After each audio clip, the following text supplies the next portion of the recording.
Le 21 août 2013, la communauté internationale découvre, horrifiée, le bombardement de quartiers à l'est et au sud de Damas, dans la Ghouta, par les forces de Bachar al-Assad. Ces bombardements avec des armes chimiques touchent la population civile et vont entraîner la mort de 1200 personnes, en blessant 10 000 autres.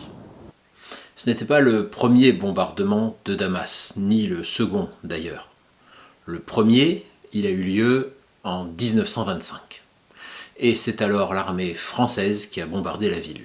Dans quelles circonstances? C'est ce que nous allons voir au cours de cette vidéo.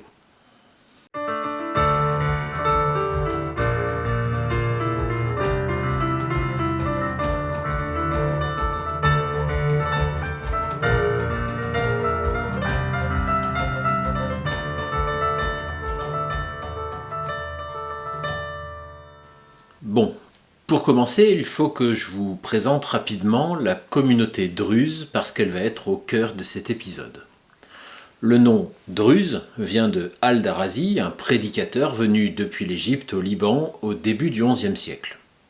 Il annonce que, selon lui, le calife chiite fatimide de l'époque, Al-Hakim, qui a brutalement disparu, est une manifestation de Dieu.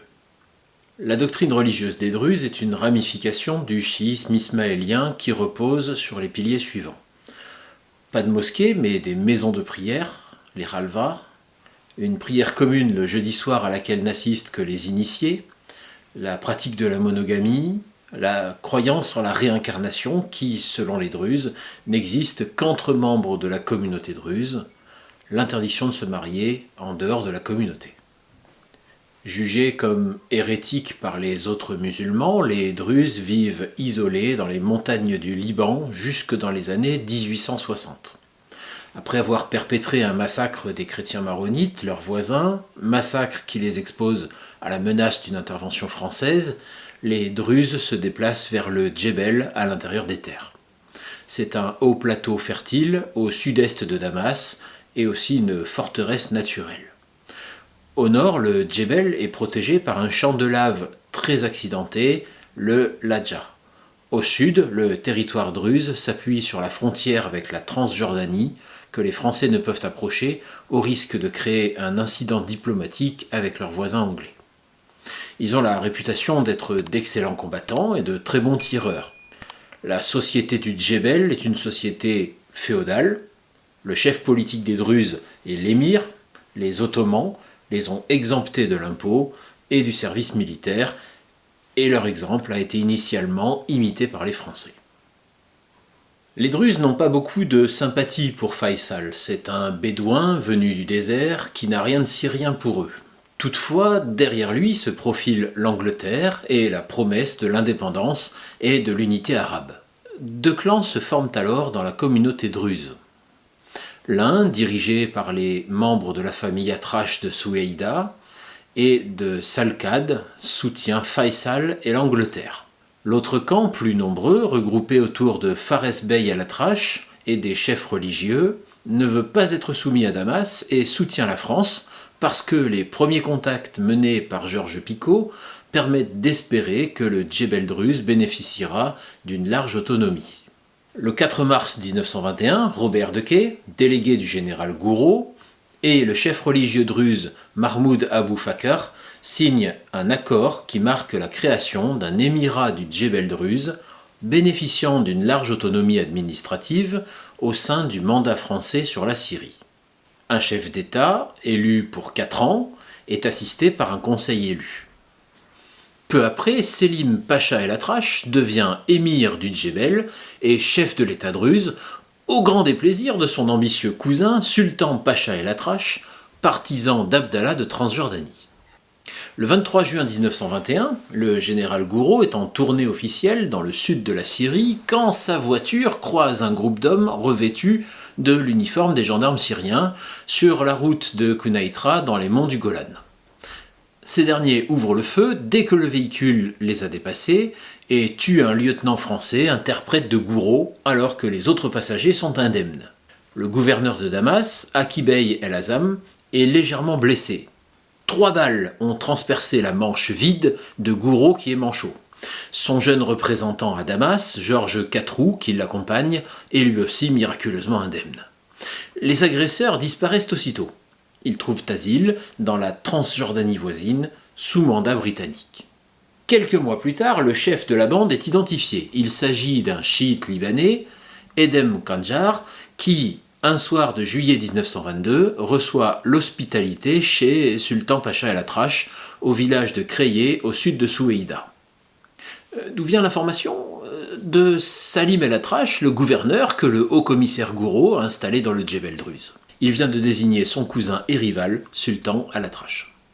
Le chef du village avertit aussitôt le commandant Trenga qui vient arrêter le rebelle au domicile même de Sultan, absent ce soir-là. Dès son retour, le chef druze apprend l'arrestation et se rend à Soueïda pour demander la libération d'Edhem Kandjar, invoquant le droit traditionnel à l'hospitalité dont il a fait bénéficier l'auteur de l'attentat contre Gouraud. Dès le lendemain, le 20 juillet, le groupe de gendarmes qui accompagne à Damas Edhem Kandjar est pris sous les tirs d'hommes en armes et doit regagner Soueïda. Des renforts arrivent le lendemain, mais ce nouveau convoi, constitué de véhicules blindés, tombe à son tour dans une embuscade tendue par Sultan El Atrache. Un officier français est tué. L'aviation française intervient et bombarde les propriétés de Sultan à Creyé. Un détachement militaire est envoyé par le colonel Catroux dans les villages d'où viennent les rebelles, avec pour mission de confisquer ou de détruire les récoltes des coupables. Des amendes de guerre sont imposées dans certains villages situés près du lieu des embuscades. Sultan El Atrache et ses partisans doivent se réfugier en Transjordanie, où ils sont hors d'atteinte, mais il leur est facile de franchir la frontière pour effectuer des coups de main et de la retraverser à nouveau avant que les troupes françaises n'aient le temps d'intervenir. Selon la coutume turque, sa maison est alors dynamitée. L'état-major est donc contraint d'adopter la tactique des rebelles. Le colonel Guédené, commandant les troupes de Damas, crée un groupe léger composé de tirailleurs algériens et de spahis tunisiens, dont l'activité repose sur le principe d'une extrême mobilité. Tous les efforts entrepris pour arrêter Sultan demeurent cependant vains. Le chef rebelle profite du sanctuaire de Transjordanie et du soutien d'une partie de la population pour laquelle il incarne l'honneur et la tradition druze. Suite à un accord passé avec les autorités britanniques de Palestine, les rebelles druzes ne peuvent plus franchir librement la frontière. En avril 1923, les responsables français voient arriver Sultan à Soueïda à l'occasion des célébrations de l'anniversaire de l'autonomie druze. Condamné à mort par un conseil de guerre, il vient demander la clémence. Elle lui est accordée en septembre à la demande de Weygand. En 1924, Weygand assiste en personne aux fêtes de Soueïda. Sultan l'accueille dans l'une des tentes dressées sur place avec la tasse de café arabe traditionnelle. À la suite des législatives du 11 mai 1924, le cartel des gauches arrive au pouvoir en France. Édouard Herriot forme un cabinet radical et anticlérical. Weygand, catholique convaincu qui ne cache pas ses convictions religieuses, en fait les frais. Il est limogé le 29 novembre 1924 et remplacé par le général Sarraï comme haut-commissaire en Syrie et au Levant. Sarraï n'a pas le prestige de Weygand. Anticlérical militant, il est nommé dans une région où la France est traditionnellement protectrice des chrétiens. En Syrie, les élections relancent l'agitation politique. Les Syriens sont convaincus que les socialistes français vont favoriser leur indépendance. Dès son arrivée en Syrie, Sarraï se rend impopulaire. Il congédie brutalement pendant la cérémonie d'accueil Vandenberg, gouverneur du Liban, pourtant très populaire. Sarraï doit faire face à une diminution des effectifs militaires sous ses ordres, à la fois à la cause des difficultés budgétaires de la France, mais aussi parce que beaucoup de moyens militaires sont détournés vers le Maroc à cause de la guerre du Rif. De 50 000 hommes en 1921, les forces françaises du mandat passeront à 15 000 hommes en 1925. Il s'agit en majorité de troupes coloniales, marocains, algériens, tunisiens, malgaches et sénégalais, parfois mal acceptés par la population. L'effectif est complété par des légionnaires et quelques unités d'artillerie de métropole. Le conseiller administratif de Selim Pacha, le capitaine Karbilé, va aussi mettre Sarraï en difficulté. Karbilé se croit investi d'une mission supérieure, faire du Djebel Druze, un État démocratique moderne en le libérant de son système féodal, ce qui est un défi lancé aux grandes familles druzes comme les Atraches. Carbilé pense pouvoir imposer des normes européennes et une administration moderne à une société traditionnelle peu disposée à ces changements. Il trace des routes, creuse des puits, ouvre des écoles, irrigue, développe l'agriculture, donne des notions d'hygiène, se lance dans l'archéologie et ouvre même des musées dans le Djebel Druze avec l'appui et le soutien de Sarai.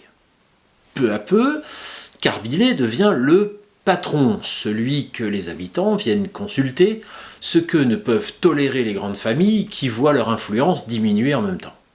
Il rend la justice à leur place, il collecte les taxes à leur place, ayant même recours au travail forcé, à la corvée, et mettant à l'amende les réfractaires pour réaliser les grands travaux. Une partie de la population druze attend la première occasion pour manifester sa rancœur à son égard. Carbilé est désigné gouverneur temporaire par le Conseil druze à la mort de Selim Pacha en septembre 1923.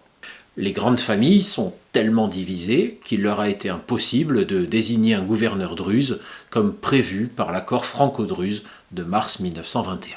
En mai 1925, épuisé par sa tâche, le capitaine Carbilé part en congé en Europe. Quelques jours après son départ, une campagne se développe contre lui dans le Djebel. 2 délégations des Druzes venues demander à Sarai l'éloignement définitif de Carbilé ne sont pas entendues. Le chef du renseignement druze à Damas, Tommy Martin, confirme à Sarai qu'une rébellion druze est imminente. Le général Sarai ordonne alors d'inviter les 4 principaux chefs druzes à Damas. 3 d'entre eux acceptent l'invitation et, dès leur arrivée dans la capitale, sont arrêtés dans la nuit du 12 au 13 juillet. Seul Sultan Al-Atrache a refusé de venir. Sultan, rappelez-vous, celui qui avait déjà défié les Français en 1922 avant d'être pardonné 2 ans plus tard. Après ces arrestations, l'affrontement est désormais inévitable. Sultan Al-Atrache prend la tête de la rébellion dans le sud du Djebel Druze. Le 18 juillet, la garnison française de Souaïda est informée que 2 aviateurs français sont tombés en panne à Imtan et qu'ils sont menacés par des rebelles druzes. Il s'agit du lieutenant Pellerin et de son copilote qui sont gardés en otage. Le lendemain, 19 juillet, Sultan Al-Atrache fait part aux représentants des villages druzes des emprisonnements de leurs délégués une semaine plus tôt, ce qui lui permet de recruter plusieurs centaines de cavaliers. Salcade, vidé des forces françaises, est occupé, pillé et incendié le 20 juillet. À Souaïda, le 21 juillet, le capitaine normand reçoit l'ordre de partir récupérer les 2 aviateurs tombés en panne à Imtan, avec une demi-compagnie syrienne et un peloton de spahis de la garnison. Environ 160 à 200 hommes selon les récits qui diffèrent sur l'effectif de la colonne. Il est attaqué par Sultan Al-Atrache et ses hommes à Kafr sur la route de Salcade, à 12 km de Souaïda. Seuls 70 rescapés parviennent à rejoindre la citadelle de la capitale du Djebel, dont le siège commence le 28 juillet au soir. Pour secourir la garnison assiégée, le général Sarai ordonne de former une colonne de secours avec toutes les troupes disponibles. Elle est commandée par le général Michaud et elle est forte de 4 bataillons d'infanterie, principalement des Nord-Africains, des Sénégalais, des Malgaches et des Syriens, ainsi que 3 batteries d'artillerie, 12 automitrailleuses canons et de la cavalerie, des spahis tunisiens et des marocains et des éléments de la Légion syrienne, ainsi qu'un convoi de ravitaillement, soit 3000 hommes au total. Cette colonne de 3000 hommes, placée sous le commandement du général Michaud, se regroupe à une trentaine de kilomètres de Souaïda. La colonne s'étire sur une longue distance, ce qui va la rendre vulnérable. Les Druzes en profitent au point d'eau de Mazra. Le convoi de ravitaillement, qui a pris du retard, est attaqué le 2 août à la tombée de la nuit par des cavaliers druzes. L'escorte, composée de Malgaches et de Syriens, est désemparée.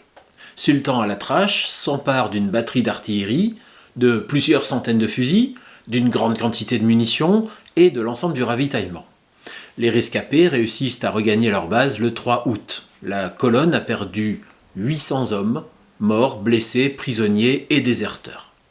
Le commandant Ojak, qui dirigeait l'unité malgache, se donne la mort. Le 3 août, le général Michaud ordonne de se replier en direction d'Isra.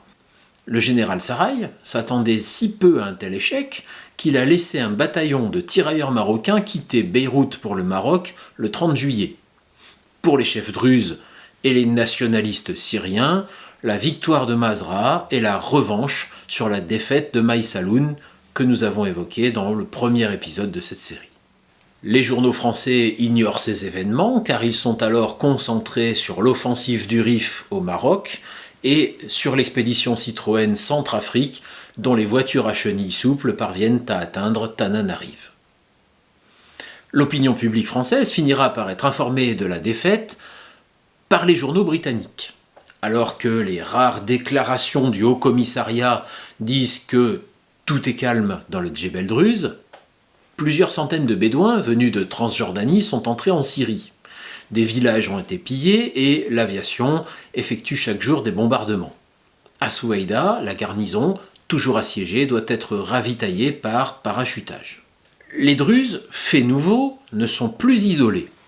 Les chefs rebelles et les nationalistes de Damas ont conclu une alliance. Il est décidé que la rébellion druze doit être la première étape vers un soulèvement général de la Syrie. Fin août, des caravanes de dromadaires, empruntées aux tribus bédouines, sont dirigées vers Damas afin d'emporter le produit du pillage promis aux bandes de cavaliers exaltés qui convergent sous le drapeau du royaume arabe de Faysal.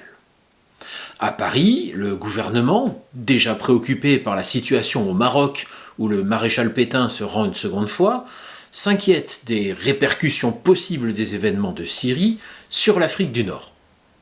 Des renforts sont envoyés à la fin du mois d'août et le général Gamelin est nommé le 2 septembre commandant des troupes du Levant et adjoint au haut-commissaire. Au début du mois de septembre, Gamelin peut compter sur l'arrivée de premiers renforts débarqués à Beyrouth. Il forme une colonne de 7000 hommes soutenus par des avions et des chars. Son premier objectif est de dégager la garnison de Souaïda, bombardée tous les jours par les Druzes. Le 17 septembre, à Al-Mouzaïfra, à mi-chemin entre Daraa et Souaïda, des légionnaires du 4e régiment étranger et du régiment étranger de cavalerie, soutenus par des automitrailleuses canons, résistent aux charges de plusieurs centaines de combattants druzes jusqu'à l'arrivée des renforts. Plusieurs centaines de Druzes périssent dans ce combat et les rebelles perdent 8 emblèmes ou bayraks.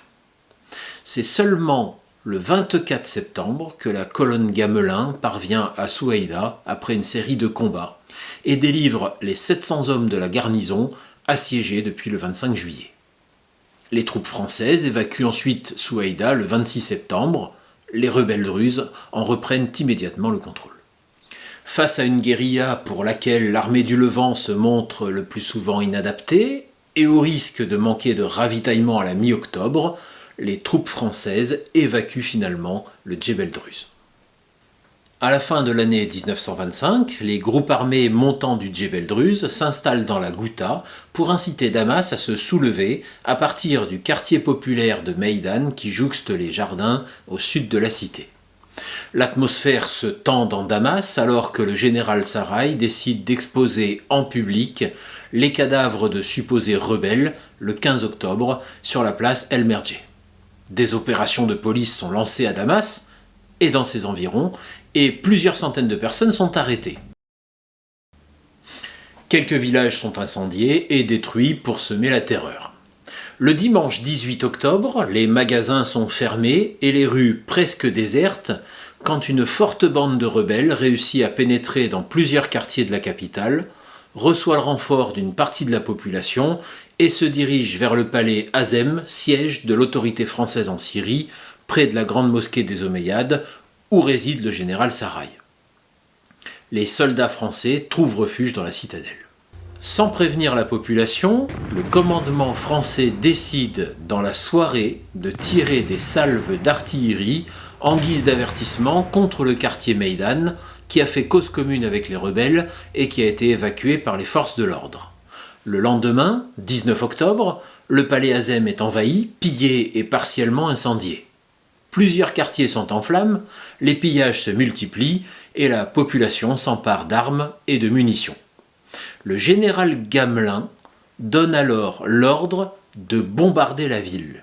Pendant presque 48 heures, l'artillerie française pilonne Damas.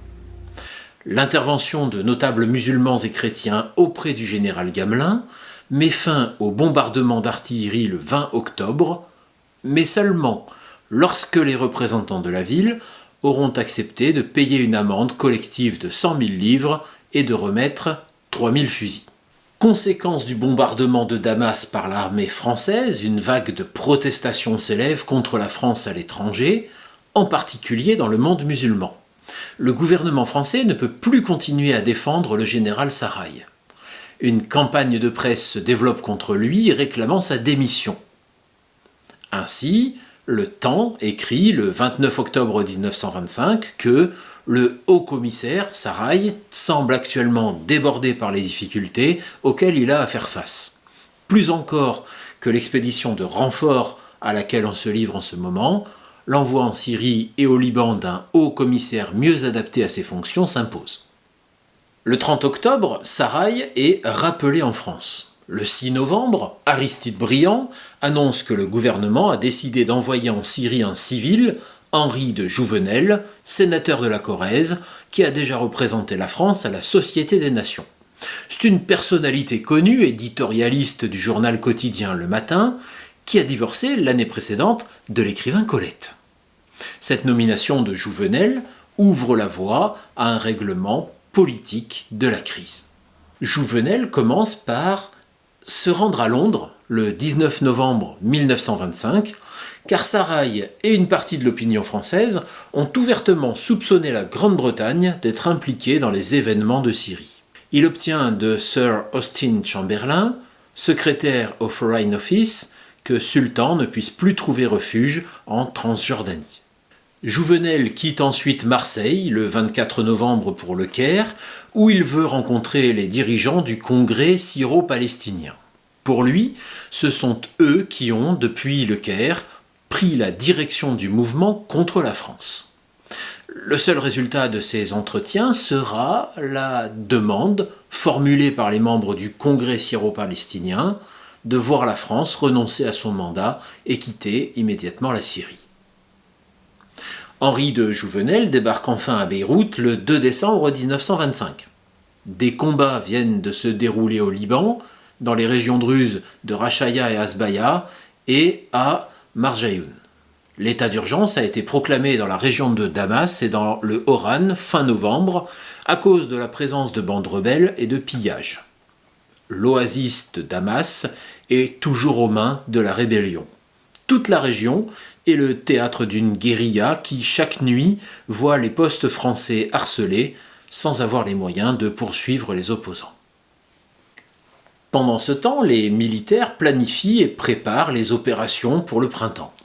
À la fin de l'hiver, les combats reprennent et les embuscades se multiplient à nouveau. Seuls Beyrouth, le Mont Liban, le nord et l'est de la Syrie sont toujours contrôlés par la France. Le général Gamelin a reçu des renforts supplémentaires. Les troupes coloniales et la Légion étrangère, présentes au Levant depuis plusieurs années, sont renforcées par des bataillons d'infanterie venus de métropole. Le 27 mai 1926, la reddition d'Abdelkrim au Maroc permet à la France de libérer des forces supplémentaires. À la fin du printemps 1926, après les rigueurs de l'hiver, Gamelin lance l'offensive sur le Djebel Druze. Il confie 10 000 hommes au général Édouard Andréa, qui les répartit en 2 colonnes qui partent d'Isra et de Busra. Les Druzes ont rassemblé plusieurs milliers de combattants autour de la citadelle de Souaïda, appuyés par les quelques canons saisis aux Français l'année précédente. Le 24 avril, les 2 colonnes se mettent en marche. Le lendemain, au terme d'un court combat, les Français contrôlent de nouveau la citadelle de la capitale druze, Souaïda. De fin avril à début juin, le commandement français se lance ensuite dans la pacification du Djebel. Pour lutter contre la guérilla, Andréa a l'idée de développer des escadrons de cavaliers druzes dès le printemps 1926. Salcade, au sud du Djebel, est réoccupé par les Français le 4 juin 1926. Une administration et un gouvernement français sont réinstallés. Sultan s'exilera au Hedjaz l'année suivante. Il ne reste plus que la Ghouta aux mains de la guérilla. Depuis novembre 1925, Damas vit en état de siège, entouré par une ligne fortifiée.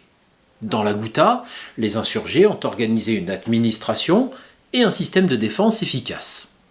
Début juillet 1926, le quartier de la Ghouta est cerné par les troupes françaises qui édifient des ouvrages fortifiés autour de l'oasis. Enfin, dans le plus grand secret, des renforts sont acheminés et le 19 juillet au matin, 8000 soldats, appuyés par l'artillerie et des blindés, commencent à pénétrer dans l'oasis. La Ghouta est totalement investie. Dans les jours qui suivent, les rebelles en sont chassés.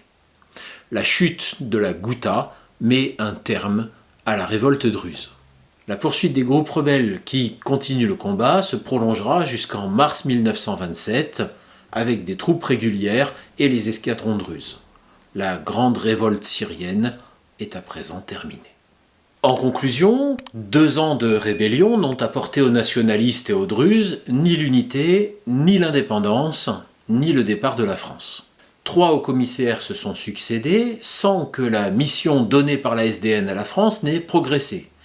La Syrie n'a toujours pas de constitution et ne semble toujours pas mieux préparée à l'indépendance. Il faudra attendre la fin de la Seconde Guerre mondiale pour voir le départ des troupes françaises de Syrie. Mais ça sera pour la prochaine fois.